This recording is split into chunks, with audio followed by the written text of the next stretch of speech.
What's up, everyone? It is Diecastbuffet here again. Guys, we have a 2024 Shane Van Gisbergen Sonoma Race to Win Xfinity Camaro. Let's go ahead and check it out. All right, folks, brand new in the studio, and here we go.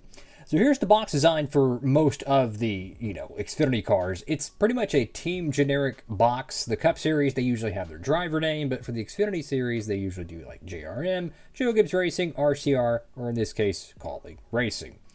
The official name for the car is the WeatherTech Sonoma Win Camaro.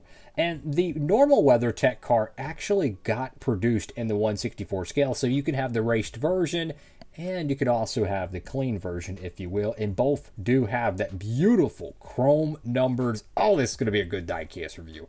Let's go ahead and carefully get it out of the box. All right, folks, brand new out of the box, and one of the most raced up diecast you will see of 2024. Oh my goodness. This thing is insane. Look at all the dirt and the grime on this diecast. There's even damage on the door number, which is pretty difficult to do because it's a chrome number. It's separately, put on the car. W. Lionel. In all honesty, they did a fantastic job with that, man. That's crazy looking. So I noticed the front of the car, or sorry, the front, but the whole car is sprayed with a gloss clear coat. I can't remember if the standard version of this paint scheme has that. The reason why I mentioned this is the 2025 Connor Zilisch WeatherTech car has kind of a matte satin finish to it, so I'm not really sure if SVG had that in 2024. Go to the front windscreen here, you have the windshield wiper. Generally, there's a gray outlining to it, but for this one, they didn't do that. That looks so much better than the traditional outlinings. It just looks a little pixelated, to be honest with you. Whatever they did differently this time, that looks so much cleaner. It's got Van Gisbergen with your little windshield tear-off tape there. At the front of the diecast, you have your hood pins with maybe some tape there as well. WeatherTech. Go to the front of the diecast, and there's a little bit of a decal oopsie-doo, I think, maybe on the front grille piece. Regardless, it's a raced version diecast. I mean, if we're going crazy over decal, manufacturer oopsie-doos, that it's kind of crazy. When it's a raced version diecast. I mean, look how tore up the car is. You know what I'm saying? If it was a clean version, I could understand. But you know what? I could care less if there's paint chips on a raced version. Got 97 right there. Camaro, Sunoco, Colleague Racing, Sunoco once again. I mean, you could definitely tell he used up the whole front of the diecast, or the race car rather, on the racetrack at Sonoma. And let me tell you, Xfinity racing at the road courses, if maybe you've never watched one of them, it is a contact sport. Let me tell you, the Cup Series, they race a lot more I say a lot more, but they race a lot more cleaner nowadays. There's not a lot of physicality the way the races play out. There's a lot of separation. The Xfinity Series, they're leaning on each other, door banging in the S's. They put on a show, and the whole left side of this car tells the story to it. So SVG won a couple races in his 2024 Xfinity campaign. We got the Portland race to win. Already did a diecast review on that. If you want to check that out, make sure to look on it on the channel. I have a playlist for all race to win diecast. I have a playlist for 2024 cars, Xfinity cars. I have a playlist for pretty much anything diecast related. So it's a quick, easy navigation, playlist selection for y'all. You can tap in and check that out if you'd like. But I mean, you can see all the little dirt and grime and all the specks all over this paint scheme. Absolutely amazing car. Got Goodyear Xfinity Series Comatic Lincoln Welders, Arrowhead Brass, Sunoco Rookie. Got NASCAR Salutes SVG. Got the Race Win sticker from Portland. Leaf Filter Wendy's number 97. Got Safety Culture LA Golf Ellsworth WeatherTech Quad Lock and Action Industries. With the back panel of the diecast, you have the rookie tape, which unfortunately decided to take the year off in 2025. Got Camaro on the back bumper, number 97, WeatherTech.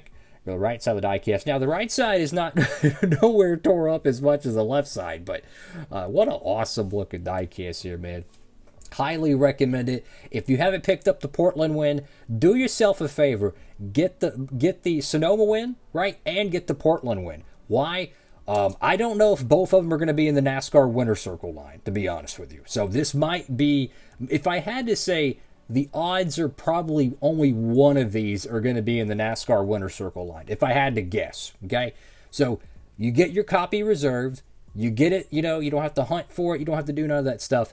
And what if one of these diecasts happen to dry up is another thing, because it's SVG. There's an international audience for it. You just never know, man. You never know. Go to the right side here, and you can see a little bit of maybe some beating and banging on the racetrack, maybe a little dirt and some burnout marks. If memory serves me correct, this is the event he did the burnout in front of Austin Hill. I think they had a run-in earlier in the race, and he did a burnout around him or something. I don't know.